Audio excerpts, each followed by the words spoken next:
Hi students, जय श्री राम सभी को। Welcome back to our channel Pawan PT classes. So students, आज की वीडियो में हम डिस्कस करेंगे पीटी रीडिंग के ड्रैग एंड ड्रॉप ब्लैंक्स, जो कि काफ़ी स्टूडेंट्स को हार्ड लगते हैं, सॉल्व नहीं हो पाते। ऑप्शन आपको देखने में सभी सही लगते हैं, लेकिन लास्ट में जब आप लगा के आते हो तो कोई भी एक रैंडम लगा के आ जाते हो। आपको प्रॉपर तरीके से पता नहीं चलता कि कौन से ब्लैंक में कौन सा राइट आंसर आना चाहिए, और फिर रिजल्ट क्या निकल के आता है कि आपका 1 से 2 ब्लैंक ही करेक्ट होता है, जिससे कि आपका रीडिंग में स्कोर सारा का सारा डाउन हो जाता है। सो आज की इस वीडियो में मैं आपको सिंपल 10 सीक्रेट शॉर्टकट्स बताने जा रहा हूं, जिसमें कि कोई भी हम ग्रामर के बारे में डिस्कस नहीं करेंगे, क्योंकि आप में से काफ़ी ऐसे स्टूडेंट्स हैं जिनका स्टडी से टच काफ़ी टाइम पहले से छूटा हुआ है। सो उनको ग्रामर समझ में नहीं आती, तो सिंपल आपको 10 सीक्रेट शॉर्टकट ट्रिक्स बताई जाएंगी आज की वीडियो में, जिससे कि आप सेकंड्स के अंदर जो है ब्लैंक्स को सॉल्व कर सकते हो। सो आज की वीडियो में आपको क्या क्या मिलेगा, तो सबसे पहले हम 10 सीक्रेट शॉर्टकट्स को जानेंगे। उसके बाद मैं आपको 5 लाइव क्वेश्चन सॉल्व करके दिखाऊंगा उन शॉर्टकट्स के अकॉर्डिंग, जो कि काफ़ी ज़्यादा इंपॉर्टेंट होने वाला है, क्योंकि जो भी मैं आज आपको ये ट्रिक्स बताऊंगा उनके अकॉर्डिंग कैसे ये ड्रैग एंड ड्रॉप के जो फिलिंग द ब्लैंक्स है वो कैसे चुटकियों में सॉल्व हो जाएंगे, वो काफ़ी ज़्यादा देखना इंफॉर्मेटिव है। सो वीडियो में लास्ट तक बने रहें, क्योंकि आज की ये एक वीडियो देखने के बाद आपके ब्लैंक्स कभी भी एग्जाम में रॉन्ग नहीं होंगे, और आराम से आप इजीली इनको 80 से 90% तक सॉल्व करके आ सकते हैं, चाहे आपका 0 लेवल क्यों ना हो। सो सबसे पहले नंबर का जो हमारा शॉर्टकट है वो शॉर्टकट क्या रहेगा, long word trap rule. Exam में मोस्टली क्या होता है कि सिंपल एकेडमिक वर्ड ही करेक्ट होते हैं। जो लॉन्ग कॉम्प्लेक्स वर्ड्स होते हैं, जैसे कि डिस्ट्रैक्टर, देखने में ही काफ़ी कैसे वर्ड्स है, लेंथी वर्ड है, कॉम्प्लेक्स वर्ड है, तो इनका राइट आंसर आए, इनके चांसेस काफ़ी ज़्यादा कम है। इस शॉर्टकट की हमें हेल्प कब मिलेगी, जब हम ऑप्शंस को नीचे से नेग्लेक्ट करेंगे कि ये चीज़ें आंसर में नहीं आ सकती। वो आपको एग्जैक्ट कैसे पता लगेगा, जब हम ब्लैंक्स को सोल्व करेंगे।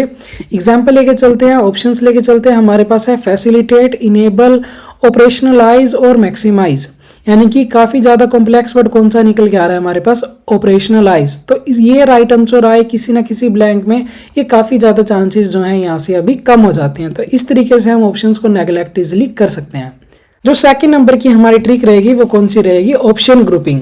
कैसे ऑप्शंस को ना मेंटली ग्रुप करो, 2 सिमिलर मीनिंग वाले एक तरफ रखो, अगर कोई टोटली डिफरेंट है तो उसको एक तरफ रखो, अगर कोई बिल्कुल ही अलग जा रहा है तो उसको आप बिल्कुल ही अलग रखो। करेक्ट आंसर हमेशा वही होगा जो पैराग्राफ की टोन को मैच करे। अगर पॉजिटिव टोन आ रही है तो पॉजिटिव आंसर, नेगेटिव टोन है तो नेगेटिव आंसर, अगर बिल्कुल ही न्यूट्रल चल रहा है तो फिर हम न्यूट्रल आंसर लगा के उसमें आएंगे। जब हम क्वेश्चंस को सोल्व करेंगे तो आपके सारे के सारे ये जो डाउट्स हैं वो क्लियर हो जाएंगे। और आप उसके साथ साथ आप ऑनलाइन क्लासेस भी अटेंड कर सकते हैं। अगर किसी स्टूडेंट को एग्जाम देना है 10 से 15 दिन के अंदर अंदर, तो वो ऑनलाइन क्लासेस ज्वाइन कर सकता है, जिसको उसमें पर्सनल क्लासेस भी मिल जाएंगी और साथ में ग्रुप क्लासेस भी मिल जाएंगी। उसको लेक्चर्स की रिकॉर्डिंग भी प्रोवाइड करवाई जाएगी, प्रेडिक्टेड क्वेश्चन मिलेंगे उसको उसमें, जो कि 100% एग्जाम में रिपीट आएंगे। जिन चीज़ों के आपको प्रेडिक्टेड क्वेश्चन मिलेंगे वो आपको सारे के सारे एग्जाम में रिपीट आएंगे। आपको हर एक 4 मॉड्यूल्स की ट्रिक्स बताई जाएंगी, स्पीकिंग, रीडिंग, लिसनिंग, राइटिंग, हर एक 4 मॉड्यूल्स की सिंपल से सिंपल शॉर्टकट ट्रिक्स बताई जाएंगी। और अगर आपको कोई इंप्रूवमेंट नहीं दिखती है, वो भी आपको विदिन 2 डेज के अंदर अंदर, तो आपकी सारी की सारी फीस रिफंड है। और आप अपनी सीट बुक करवाने के लिए आप व्हाट्सएप पे टेक्स्ट कर सकते हैं, क्योंकि जो सीट्स हैं वो लिमिटेड रहेंगी, ताकि हर एक स्टूडेंट पे प्रॉपर तरीके से फोकस हो सके। जो हमारी नेक्स्ट ट्रिक है, ट्रिक नंबर 3, वो कौन सी रहेगी, बिफोर आफ्टर फ्लो चेक। यानी कि आपको क्या करना है, आपको 3 वर्ड पहले के रीड करने हैं, आपको 3 वर्ड बाद के रीड करने हैं। जैसे कि एग्जाम्पल चलते हैं, प्ले ए डैश रोल, तो हमारा जो ब्रेन है वो ऑटोमेटिकली आंसर को डिटेक्ट कर लेता है कि आंसर क्या आना चाहिए। इसे बोलते हैं हम कोलोकेशन। जैसे कि play a important role, play a crucial role, ये जो चीज़ें हैं यहाँ पे फिट हो रही है, तो यहाँ पे आंसर यानी कि क्या होना चाहिए, प्ले अ इंपॉर्टेंट रोल। कुछ कोलोकेशंस होती हैं, वो कौन कौन सी होती है मोस्ट इंपॉर्टेंट, वो आपको आगे मैं बताऊंगा अभी। सो जो नेक्स्ट हमारी ट्रिक नंबर रहेगी 4, वो कौन सी रहेगी, फिक्स एकेडमिक फ्रेजेस मेमोरी। वो कौन सी हैं, जैसे कि कोलोकेशंस। कुछ कोलोकेशन से जो हैं वो इंपॉर्टेंट है, बार बार यूज होती हैं। कौन कौन सी हैं, play a role, take into account, in terms of, as a result, on the other hand, raise awareness. ये कुछ कोलोकेशंस हैं जो कि एग्जाम में बार बार यूज होती हैं। शॉर्टकट नंबर 5 क्या रहेगा, एनर्जी मैच ट्रिक। इसका मतलब क्या है कि सबसे पहले आपको देखनी है सेंटेंस की टोन। अगर पॉजिटिव सेंटेंस है तो आंसर हमारे पास क्या आएगा, पॉजिटिव। अगर नेगेटिव टोन आ रही है तो हमारे पास आंसर कौन सा आएगा, नेगेटिव। एग्जाम्पल लेके अगर बताऊं तो आपको क्या रहेगा, वो the policy fail to dash the problem. Line में क्या किया अभी नेगेटिव है, फेल की बात हो रही है, प्रॉब्लम की बात हो रही है, फेल की बात हो रही है तो नेगेटिव साउंड आ रही है, तो आंसर में पॉजिटिव आए वो चांसेस बिल्कुल भी नहीं है। सो नेगेटिव वर्ड के साथ नेगेटिव वर्ड आएगा, पॉजिटिव वर्ड के साथ आएगा हमारे पास पॉजिटिव वर्ड। 6th नंबर की जो हमारी ट्रिक रहेगी वो क्या रहेगी, कनेक्टर पेयरिंग। अगर आपको ऑप्शंस में दिखे हाउएवर, देयरफॉर, मोरओवर या फिर ऑल्दो, तो उस केस में आपको क्या करना है, अगर कॉन्ट्रास्ट आ रहा है तो हम क्या लगाएंगे हाउएवर। अगर निकल के आ रहा है कि रिजल्ट, तो उस केस में हम क्या लगाएंगे, देयरफॉर। तो सिंपली कनेक्टर से आप लॉजिक का पता कर सकते हो। अगर कॉन्टेक्स्ट के अकॉर्डिंग है तो हम आंसर में लगाएंगे हाउएवर, अगर वो चीज हमें रिजल्ट बता रहा है तो हम लगाएंगे देयरफॉर। अगर दो चीजों के कनेक्शन के बारे में बात हो रही है तो उस केस में हम लगा सकते हैं मोरओवर। नेक्स्ट हमारे है ट्रिक नंबर 7, वो कौन सी रहेगी, रिपीटेड वर्ड रेडार। अगर पैराग्राफ में कोई कीवर्ड ऐसा है जो कि बार बार रिपीट हो रहा है, बार बार रिपीट हो रहा है और वो चीज हमें ऑप्शंस में भी दे रही है, तो उस चीज के राइट आंसर आने के चांसेस काफी ज्यादा हाई हैं, क्योंकि जो एग्जाम है वो रिपीटेशन पसंद करता है। अगर आपके पास ब्लैंक में आया हुआ है बार बार कंपटीशन और नीचे आपको ऑप्शंस में कंपटीशन दे रखा है, तो वो आंसर कहीं ना कहीं में आए, इसके चांसेस काफी ज्यादा अभी हाई हैं। जब हम सोल्व करेंगे तो आपको प्रॉपर तरीके से वो समझ में आ जाएगी ये सारी की सारी टेक्निक्स। नेक्स्ट है हमारा शॉर्टकट नंबर 8, वो कौन सा रहेगा, एक्सट्रीम मीनिंग अवॉइडेंस। कि अगर कोई ज्यादा ही एक्सट्रीम है वर्ड तो उसको आप सिंपली क्या करो, अवॉइड करो, उसका राइट आंसर आए वो चांसेस काफी ज्यादा कम है। ऑप्शंस में अगर कोई वर्ड ऐसा हो कि too strong, too extreme, too emotional, कि बहुत ज़्यादा एक्सट्रीम में चीज़ को डिफाइन कर रहा है, तो वो चीज़ आंसर में आएगी, काफ़ी ज़्यादा चांसेस उसके कम है। क्योंकि जो एकेडमिक में वर्ड्स यूज़ होते हैं वो कैसे रहते हैं, मोस्ट ऑफ द केसेस में वो वर्ड्स जो होते हैं वो न्यूट्रल ही रहते हैं। जो 9th ट्रिक है वो कौन सी है कि स्पीड राउंड स्ट्रेटेजी, वो कौन सी है, सबसे पहले फेज 1 देखते हैं कि इजी ब्लैंक्स फिल करो। ठीक है, सबसे पहला आपको क्या करना है कि आपको इजी ब्लैंक्स जो है वो फिल करने हैं, जिससे कि आपका कॉन्फिडेंस बिल्ड होगा। उसके बाद बचे हुए ब्लैंक्स के ऑप्शंस भी नीचे कम हो जाएंगे, तो जिससे कि आप इजीली आंसर को गैस कर सकते हो। ऑटोमेटिकली गैस आंसर की जो एक्यूरेसी है वो हमारी बढ़ जाती है। तो सबसे पहले आपको करना क्या है, जो जो आपको आंसर्स आते हैं आप उनको सोल्व करो, एक के पीछे आपको नहीं भागना। आपको नहीं समझ में आ रहा कोई बात नहीं, आप नेक्स्ट का सोल्व करो। फिर लास्ट नंबर की जो हमारी ट्रिक है वो कौन सी रहेगी कि फिट साउंड टेस्ट। जो वर्ड्स आपको ऑप्शन में फिट दिख रहा है साउंड के अकॉर्डिंग, वही जो है उसका राइट आंसर होगा। सेंटेंस को दिमाग में नॉर्मल स्पीड से बोलो, जो वर्ड नेचुरली फ्लो करे वो करेक्ट आंसर है, जो थोड़ा सा बोलने में ऑकवर्ड लगे वो क्या होगा, वो रॉन्ग होगा। इसमें सिंपली इंग्लिश का नेचुरल रिदम ही काम करता है। जो चीज आपको बोलने में फिट लगती है, जैसे पॉजिटिव एंड नेगेटिव, तो आंसर में क्या आएगा, पॉजिटिव एंड पॉजिटिव की जगह पे positive and negative he answer आने के चांसेस काफी ज्यादा यहाँ पे हाई हो जाएंगे। ठीक है, अब इन सभी चीज़ों को, इन सभी रूल्स को, इन सभी ट्रिक्स को हम ट्राई करके देखते हैं ब्लैंक्स पे कि ये कैसे काम करती हैं। हार्ड क्वेश्चंस को हम सोल्व करेंगे ताकि आपके सारे के सारे जो डाउट्स हैं वो क्लियर हो जाए। और अगर आपको वीडियो इन्फॉर्मेटिव लगे, ट्रिक्स आपको ईजी लगे जब हम क्वेश्चंस और जो भी हम ट्रिक्स क्वेश्चंस में अप्लाई करने जा रहे हैं, वो अगर आपको ट्रिक्स ईजी लगती है तो आपको चैनल को सब्सक्राइब जरूर करना है, वीडियो को लाइक करना। और जिस स्ट्रैटेजी से अभी हम क्वेश्चंस को सोल्व करेंगे और भी ज़्यादा काफ़ी आपको नई कुछ ट्रिक्स वहाँ पे सीखने को मिलेंगी। सो जिस भी स्टूडेंट को वीडियो पसंद आए तो वीडियो को लाइक जरूर करना, चैनल को सब्सक्राइब जरूर करना, क्योंकि आप में से काफ़ी स्टूडेंट ऐसे हैं जो वीडियो देख लेते हैं बट चैनल को सब्सक्राइब नहीं करते, जबकि आपको पता है कि यहाँ पे इस चैनल पे आपको सिंपल से सिंपल शॉर्टकट ट्रिक्स बताई जाती हैं। सो उसके लिए देखो चैनल को सब्सक्राइब करना तो बनता ही है, ताकि और भी आपके लिए ऐसे ही लगातार वीडियोज आती रहें। तो चलिए अभी हम क्वेश्चंस को डायरेक्ट स्टार्ट करते हैं। तो स्टूडेंट सबसे पहला हमारे पास क्वेश्चन है लो एंड ऑर्डर का। सबसे पहले इसके हम ऑप्शंस रीड कर लेते हैं। हमारे पास है एजुकेशन, नेक्स्ट हमारे पास जस्टिस, फिर है हमारे पास कॉन्सिडरेट, फिर है हमारे पास अवार्ड, फिर है हमारे पास इमेज, गिल्ट, एब्सर्ड और feedback. The narrator of law and order is located fundamentally at the level of individual dash and responsibility. Individual क्या हो सकता है, देखो दो वर्ड का प्रॉपर वर्ड है, तो जो चीज इसके साथ फिट होगी उसी को हम यहाँ पे लगाएंगे। Individual, individual adjudication, individual justice, individual considerate, कोई सेंस नहीं बन रही। इंडिविजुअल अवार्ड, यहाँ पे अवार्ड की बात हो नहीं रही हमारे पास। Individual image, individual guilt, individual absurd, individual feedback and responsibility. कौन सी चीज हमारे पास यहाँ पे प्रॉपर तरीके से फिट हो रही है, क्राइम की बात हो रही है, क्रिमिनल की बात हो रही है, तो इंडिविजुअल के साथ कौन सा फिट हो रहा है प्रॉपर तरीके से, गिल्ट। नेक्स्ट ट्राई करते हैं Criminal act are seen as individual issues of personal responsibility and culpability, to which the state respond by way of policing, prosecution, and punishment. अब इनसे रिलेटेड ही हमारे पास वर्ड बन रहा है, कौन सा बन रहा है यहाँ पे देखो क्या क्या है, पोलिसिंग, प्रोसिक्यूशन, पनिशमेंट, यानी कि लेंथी वर्ड्स हैं। तो आंसर में क्या आएगा, लेंथी वर्ड ही आएगा। लेंथी हमारे पास कौन कौन से हैं, एजुकेशन और कंसिडरेट, और यहाँ पे भी IUN है तो IUN के साथ IUN ही बोलने में फिट लग रहा है प्रॉपर तरीके से। तो क्या क्या आ जाएगा, policing, prosecution, education and punishment. हम यहाँ पे जो है ग्रामर के अकॉर्डिंग बिल्कुल भी नहीं जाएंगे, सिंपल शॉर्टकट ही यहाँ पे यूज करेंगे। नेक्स्ट ट्राई करते हैं। This is but one level eight which crime and criminal dash can be analyse. ये कौन सा लेवल है जहाँ पे क्राइम और जो क्रिमिनल है दोनों ही एनालाइज किए जाते हैं। कौन सा है, सबसे पहले अगेन हमारे पास ब्लैंक से पहले क्रिमिनल है, ब्लैंक के बाद है कैन, यानी कि स्मॉल लेटर हैं, तो यहाँ पे लेंथी वर्ड आए चांसेस काफ़ी ज़्यादा कम है।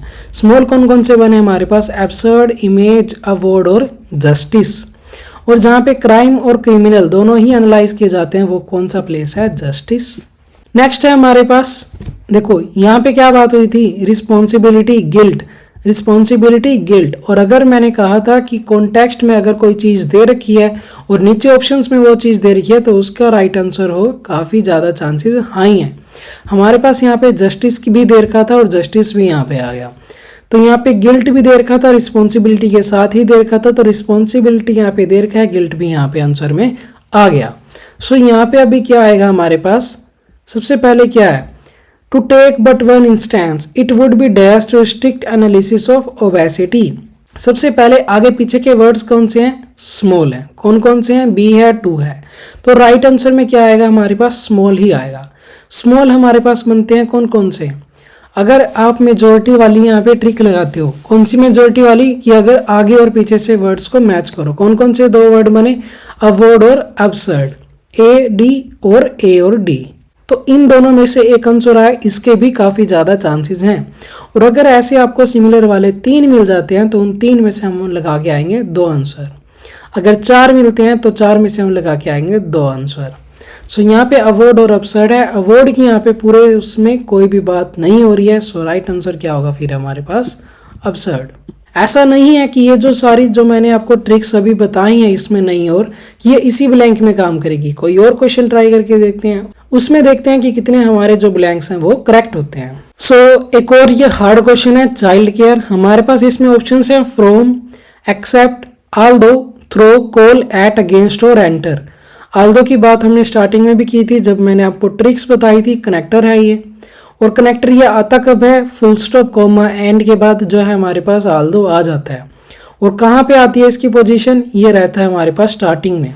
सो यहाँ पे हमारे पास कोमा है, कोमा के बाद ब्लैंक है, तो हमारे आल्दो दे रखा है, तो आल्दो हम सिंपली इसको कहाँ लगा देंगे, स्टार्टिंग में। अगर लास्ट में होता हमारे पास फुल स्टॉप, कोमा, एंड और आल्दो दे रखा होता तो उस केस में हम लास्ट में नहीं लगाते, क्योंकि ये जो है मोस्ट ऑफ द केसेस में स्टार्टिंग में आते हैं। नेक्स्ट हमारे पास यहाँ पे दे रखा है from the point of view, और हमारे पास यहाँ पे दे रखा है dash the point of view, और हमारे पास ऑप्शन में है फ्रॉम, तो क्या आ जाएगा, simply from the point of view. Again जो आंसर है वो हमारा क्या होगा, ये भी करेक्ट होगा, क्योंकि राइट आंसर जो है हमें स्टेटमेंट में दे रखा है, तो राइट आंसर वही आएगा, उसके काफी ज्यादा हाई चांसेस हैं। नेक्स्ट वो सिमिलर वाला देखते हैं अभी, एंटर और एक्सेप्ट। ई कम से कम हमारे पास सेम आ रहा है, तो इन दोनों में से एक राइट आंसर होगा, काफी ज्यादा चांसेस हैं। As mothers dash employment, mothers ने एम्प्लॉयमेंट में क्या किया, डैश किया, जहां पे जाके उसने कुछ बेनिफिट्स को क्लेम किया और जनरेट किया एक्स्ट्रा रिवेन्यूज, तो क्या किया होगा, उसने एंटर किया। As mother enter employment they are likely to claim fewer benefits and to generate extra revenues. Extra revenue कहाँ से आता है, गवर्नमेंट के पास। कहाँ से आता है, इनकम टैक्स के थ्रू आता है, क्योंकि वर्ड्स जो हैं वो कौन कौन से वर्ड्स हैं, आगे का वर्ड देखा तो रिवेन्यू, पीछे का वर्ड देखा तो इनकम टैक्स। लेंथी वर्ड है, स्मॉल वर्ड तो नहीं है कि कॉल और एट हम लगाएंगे। एक्सेप्ट जो है वो ऑलरेडी जो है कट हो चुका है। अगेंस्ट दो चीज़ों के बारे में बात होती तो हम अगेंस्ट को ये लगा देते हैं यहाँ पे, बट यहाँ पे क्या बात हो रही है, जनरेट कर रहे हैं एक्स्ट्रा रिवेन्यू। कहाँ से आता है वो, इनकम टैक्स के थ्रू आता है। All answer correct. Third question try करते हैं अभी। इसमें हमारे पास ऑप्शंस हैं fear, should, arise, all, eat, find, never, differs और अदर। अगेन सभी एक बार लगा के देखते हैं।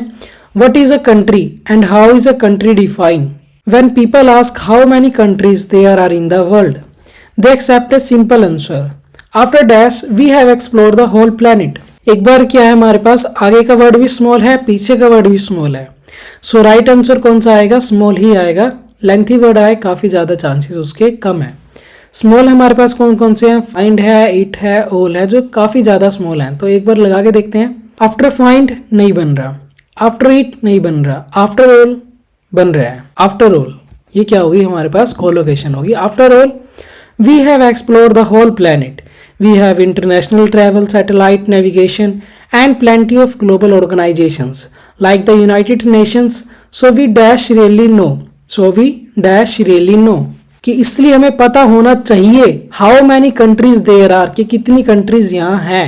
So बात कैसी हो रही है? फ्यूचर की बात हो रही है। So we dash really know कि हमें पता होना चाहिए। So क्या होना चाहिए? We should really know.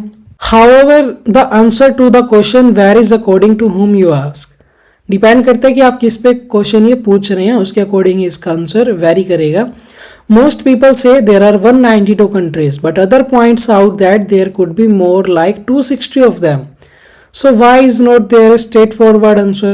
The problem, ये जो प्रॉब्लम है कहाँ से डैश होती है? Because there is not universally agreed definition of country. क्योंकि कंट्री की कोई भी डेफिनेशन अभी तक नहीं है, तो यहां से प्रॉब्लम क्या हुई है? स्टार्ट हुई। तो क्या आ जाएगा? अगेन हमारे पास देखो जो वर्ड है, आगे का वर्ड कौन सा है? थोड़ा सा लेंथी है देखने में, प्रॉब्लम पीछे का भी लेंथी है।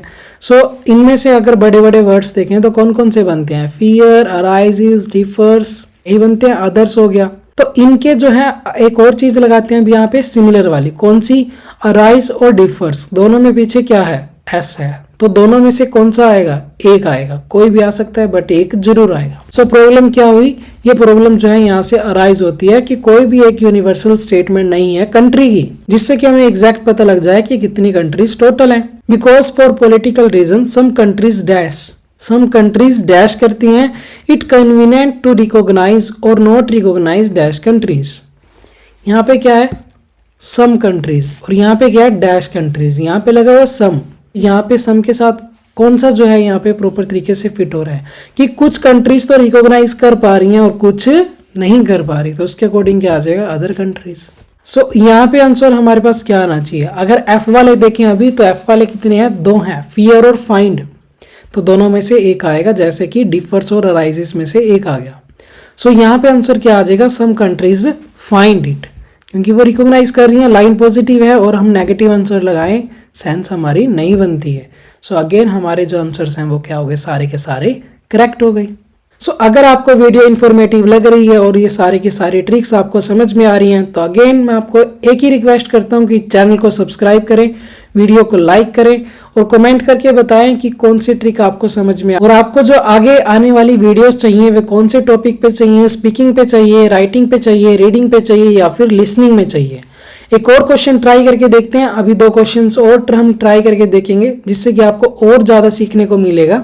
ऑप्शंस हमारे पास दे रखे हैं: collected, decreasing, experiencing, opening, cotton, overcoming, popular और rigid.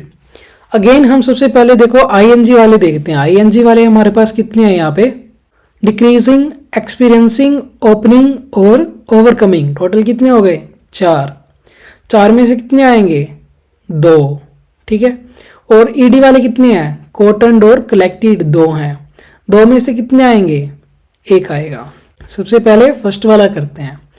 REI Q gold coast zone chairman John Newland said some southern suburbs were shaking off a poor reputation and dash gentrification as wealthier residents move in and displace the people from lower income groups।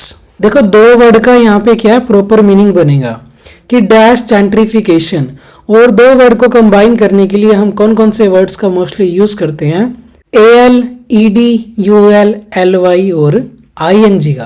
देखो हर एक question में आपको नई नई चीजें सीखने को मिल रही हैं, तो इस केस में हम कौन सा यूज करेंगे? AL हमारे पास है नहीं, ED हमारे पास है, UL हमारे पास है नहीं, LY हमारे पास है नहीं, हमारे पास क्या है? ING है। सो यहाँ पे आंसर कौन सा आना चाहिए? देखो सिंपल है, वॉज वर्ब दे रखा है, ईडी आती है या फिर आईएनजी आती है, आईएनजी ऑलरेडी यहाँ पे आई हुई है। सो इसी लाइन में अब ईडी आए कोई सेंस नहीं बनती, क्योंकि वॉज वर्ब के अकॉर्डिंग सेंटेंस जो है यहाँ पे फिट हो चुका है। तो ईडी सबसे पहले देखते हैं कि ईडी हमारे पास कहाँ पे आएगी। हैज हैव के बाद हमारे पास यहाँ पे आएगी ईडी वर्ड। सो यहाँ पे कौन सा होगा, इधर होगा आईएनजी, इधर भी हो सकता है आईएनजी, इधर देखेंगे क्या आएगा, हैव के बाद कौन सा फिट होगा यहाँ पे। सो सबसे पहले यहाँ पे हम क्या लगाते हैं, आईएनजी। और आईएनजी कौन सा फिट हो रहा है कि प्योर रेपिटेशन एंड एक्सपीरियंसिंग। किसने एक्सपीरियंस किया, साउथर्न सबर्ब। अब डिक्रीजिंग, कोई नेगेटिव लाइन है कि कुछ डिक्रीज होने की बात हो रही है, इस लाइन में कुछ भी नेगेटिव ऐसा नहीं है कि कुछ यहाँ पे डिक्रीज होने की बात हो रही हो। I think suburbs such as Miami have become dash with people who previously would not have gone there. He said they have come into their own with new restaurants.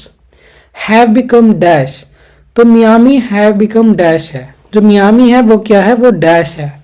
तो मियामी क्या होगा, Miami collected होगा, Miami decreasing होगा, Miami overcoming होगा, Miami popular होगा, Miami popular होगा। Yes, Miami क्या होगा यहाँ पे, पॉपुलर होगा। प्रॉपर तरीके से साउंड यही दे रहा है। They have come into their own with new restaurants and markets dash. अगेन मैंने आपको एक चीज बताई थी कि आईएनजी वाले हमारे पास दो आएंगे और हैव के बाद तो यहाँ पे ईडी फॉर्म आएगी। सो यहाँ पे क्या आएगा अभी, ING. So restaurant and markets, इसके अकॉर्डिंग क्या हो सकता है, डिक्रीजिंग। कोई लाइन में डिक्रीजिंग बात है नहीं है। और हमारे पास क्या है, ओपनिंग, कि रेस्टोरेंट्स, नए नए रेस्टोरेंट्स और मार्केट्स ओपनिंग, ओपन हुई, हो सकता है। सो रेस्टोरेंट्स और मार्केट्स ओपनिंग बन रहा है प्रॉपर तरीके से। Which has also made them more attractive. Developers have dash, developers have collected या cottoned on to the trend as well. Developers have cottoned. ये आंसर मैं आपके लिए छोड़ के जा रहा हूं, जो कि आपको ब्लैंक में बताना है कि यहाँ पे कलेक्टेड और कोटन्ड में से कोटन्ड यहाँ पे क्यों आया। एक और क्वेश्चन ट्राई करते हैं, चलिए नेक्स्ट वाला ट्राई करते हैं। हमारे पास ऑप्शन है tangle, for, cost, throughout, note, with, in, against. Okay, marriage is a big step dash anyone life. Marriage क्या है, एक बहुत बड़ा स्टेप है किसी की भी लाइफ में। तो क्या साउंड आ रही है, किसी की भी लाइफ में। में का मतलब क्या होता है, इन। Marriage is a big step in anyone's life and there is an argument to be made that's getting married too early. और एक आर्ग्यूमेंट है, वो किस चीज पे है कि अगर आपने मैरिड जो है वो जल्दी की है, तो किस चीज पे होगी, against. Marriage is a big step in anyone's life and there is an argument to be made against getting married too early. As any new wedded couple knows, there is a huge amount of financial pressure associated dash marriage. कि financial pressure निकल के आता है किसके साथ, marriage के साथ। तो क्या आना चाहिए, with marriage. Firstly the wedding reception and honeymoon cost you an arm and a leg. Then there is the matter of home loans, rent, energy bills. If you are looking to start a family, your child education is another thing you need to save up dash. और इन चीजों के लिए भी आपको क्या करना पड़ेगा, सेव करना पड़ेगा इन चीजों के लिए. सो क्या बनेगा यहाँ पे, your child's education is another thing you need to save up for. इन चीजों के लिए आपको सेव करना पड़ेगा.